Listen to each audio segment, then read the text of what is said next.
Is Google doing creepy things to us? A new documentary says yes. Google crosses the creepy line every day. Before I explain the creepy line, let's review how we got here. Allison, can you explain what internet is? Just a few decades ago, a time when people my age didn't understand computers. Mark Zuckerberg, who was a student at Harvard, decided he wanted to create a social media platform basically to meet girls and to make friends. We were college students, right? Yeah. And we were just building stuff because we thought it was cool. Larry Page and Sergey Brin decide they wanted to create the ultimate search engine for the internet.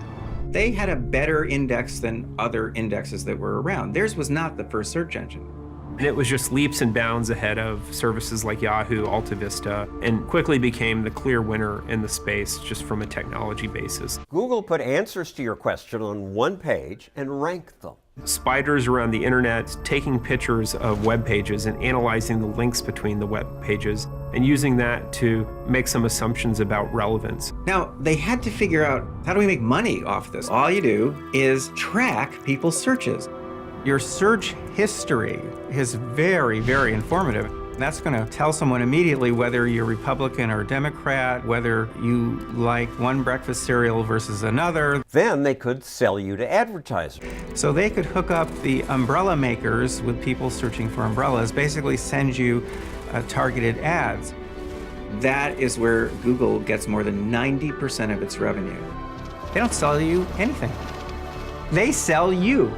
Fine, because they know about me. I get ads on my screen that might actually appeal to me. So what's the problem? Well, the filmmaker says this is the problem. They are constructing a profile of you, and that profile is real, it's detailed, it's granular, and it never goes away. And what I didn't know until I watched The Creepy Line is how far Google goes to follow us on the web.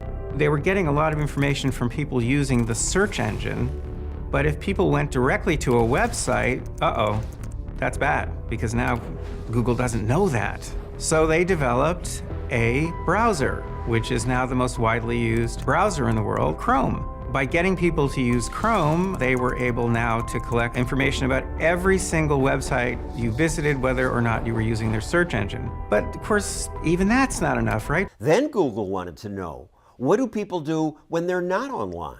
As soon as you connect to the internet, Android uploads to Google a complete history of where you've been that day. So what? They're giving me information.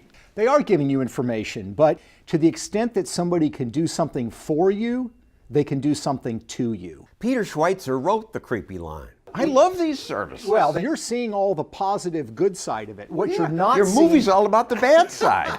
That's why people hate the media. The question comes down to, are they abusing their power? And I think you can make a very important, powerful, compelling case that they are. His documentary suggests regulation. Media companies are regulated, newspapers are regulated, telecommunications providers are regulated. But regulation often makes things worse for consumers.